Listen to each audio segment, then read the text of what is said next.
سب سے بڑی گواہی یہ ہے کہ اللہ کے ایک ہونے کی بات کرنا، یہ سب سے بڑی گواہی ہے۔ دوسری بڑی گواہی یہ ہے کہ میں گواہی دیتا ہوں محمد صلی اللہ علیہ وسلم اللہ کے رسول ہیں، آخری رسول ہیں۔ حضور اکرم صلی اللہ تعالیٰ علیہ وسلم کی نبوت اور رسالت کی گواہی دینا یہ دنیا کی سب سے بڑی دوسری گواہی ہے۔ اب سنیں، یہ گواہی دینے کے وقت معاملات ایسے ہوتے ہیں کہ کبھی تمہارے اپنے دشمن ہو جائیں، کبھی رشتہ دار بھی دشمن ہو جائیں،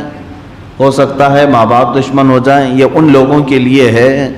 جو نئے ایمان لاتے ہیں تو ان کے گھر والے سب ان کے خلاف کھڑے ہو جاتے ہیں۔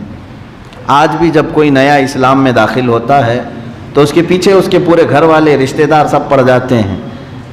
اس کو یہی کہتے ہیں نا، دھرم دروہی، یعنی یہ ہمارے دین اور ہمارا مذہب چھوڑ کر کے جا رہا ہے تو اس کو مارو، اس کو پکڑو، اس کو سزائیں دو۔ مکہ میں بھی یہی کیا ان لوگوں نے، کفار مکہ، مشرکین مکہ، یہاں تک کہ حضرت صہیب رضی اللہ تعالیٰ عنہ صحابی رسول ہیں، ان کے متعلق یہ ملتا ہے کہ وہ جب حضور اکرم صلی اللہ تعالیٰ علیہ وسلم پر ایمان لائے اور مدینہ طیبہ ہجرت فرمانے لگے تو ان کے اپنے والدین نے بھی ان کا سارا سامان چھین لیا اور کہا کہ اگر تم محمد صلی اللہ تعالیٰ علیہ وسلم کی بات پر ان کے دین میں جا چکے ہو اور ان کے وطن جانا چاہتے ہو تو ہم اپنے وطن سے تمہیں جلا وطن کرتے ہیں، گھر سے بے گھر کرتے ہیں، مالدار یہ مال جائیداد سب سے تمہیں بے گھر کرتے ہیں۔ تو کبھی ایسا ہوتا ہے کہ اللہ اور اس کے رسول کی گواہی دینے پر یہ مصیبتیں آ سکتی ہیں۔ یہ ان لوگوں کے لیے ہیں جو دائرہ اسلام میں داخل ہو رہے ہیں۔ اب رب تعالیٰ فرماتا ہے گواہی دیتے چاہے اس میں تمہارا اپنا نقصان ہو، وَلَوْ عَلَىٰ أَنفُسِكُمْ، تمہارا اپنا نقصان بھی ہو سکتا ہے۔ ایمان کی بات کرنے والے کو شاعر نے بہت اچھے انداز میں یہ بتایا ہے، یہ شہادت گہے الفت میں ہے، قدم رکھنا لوگ آسان سمجھتے ہیں مسلمان ہونا۔ یعنی لا الہ الا اللہ کہہ جانے کے بعد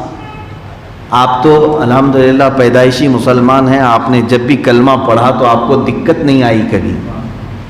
آپ کے ماں باپ مومن تھے، مسلمان تھے، آپ کا گھرانہ اسلام میں تھا، لیکن یہ حالات ان کے ساتھ ہوتے ہیں پورا گھر کفرستان ہے، ایک بندہ اللہ کی گواہی دے رہا ہے،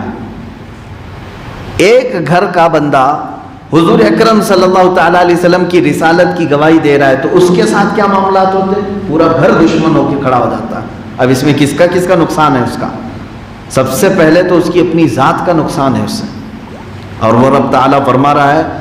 اے ایمان والو، اب ایمان لائے ہو تو گواہی دیتے رہو اللہ کے سوا کوئی معبود نہیں، محمد صلی اللہ علیہ وسلم اللہ کے رسول ہیں، چاہے اس میں تمہاری اپنی جان کا بھی نقصان کیوں نہ ہو، تمہارا اپنا نقصان ہو، اوil والدین والاقربین، یا ماں باپ کا یا رشتہ داروں کا۔ اللہ کے لیے جب گواہی دینے کی بات آئے،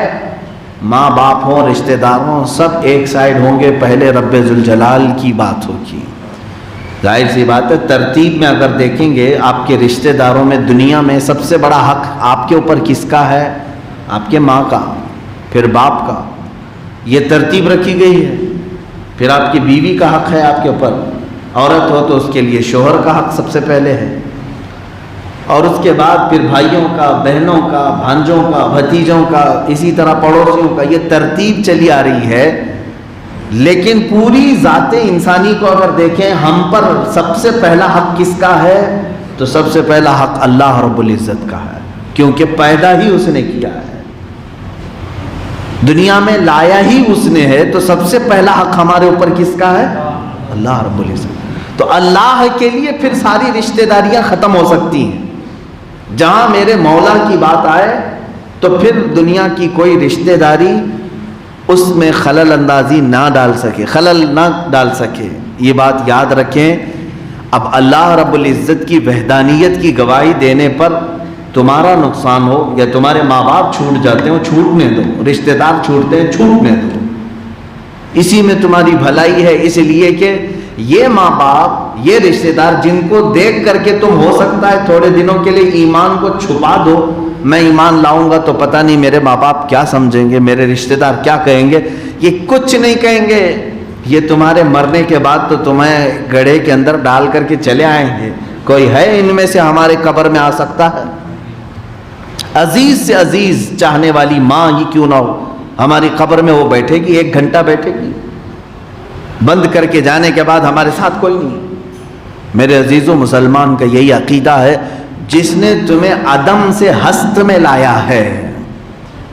مانند مطلب تم کچھ نہیں تھے اور تمہیں ایک ذرہ بنایا ہے، وہ اللہ رب العزت۔ اب یہاں سے جاؤ گے پھر بھی تمہیں اس کا ہی سامنا کرنا ہوگا، تمہارے والدین اور رشتہ داروں کا نہیں، اللہ رب العزت۔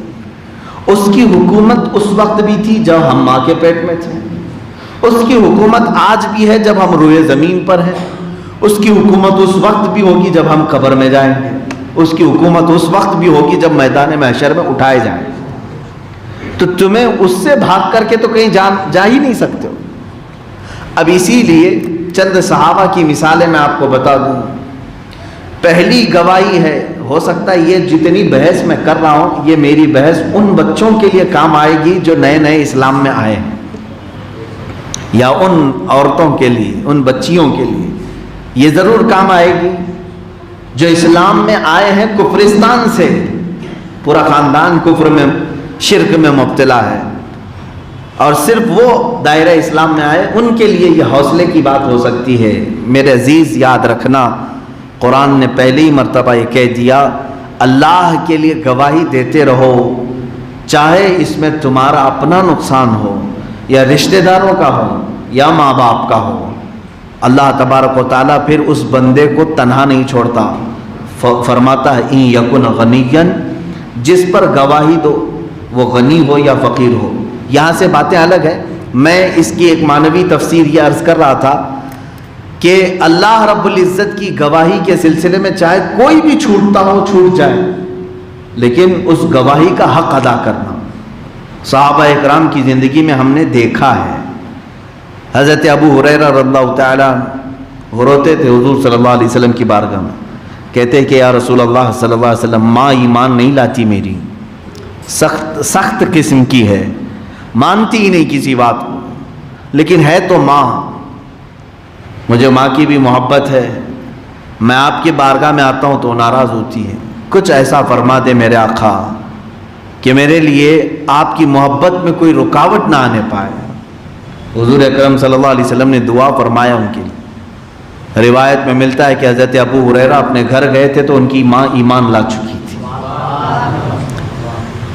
اس امید کے ساتھ میں ان نوجوانوں سے بھی کہوں گا جو دائرہ اسلام میں آئے، گواہی دیتے رہو اور اللہ اس کے رسول کے در پر اپنے دستے دعا پھیلاؤ اور یوں عرض کرو کہ اے اللہ، اگر تیرے دربار میں آنے کے لیے میرے ماں باپ یا کوئی رکاوٹ بنتے ہیں تو ہدایت کا راستہ جیسے تو نے میرے لیے کھولا، میرے ماں باپ کے لیے بھی کھولتے ہیں،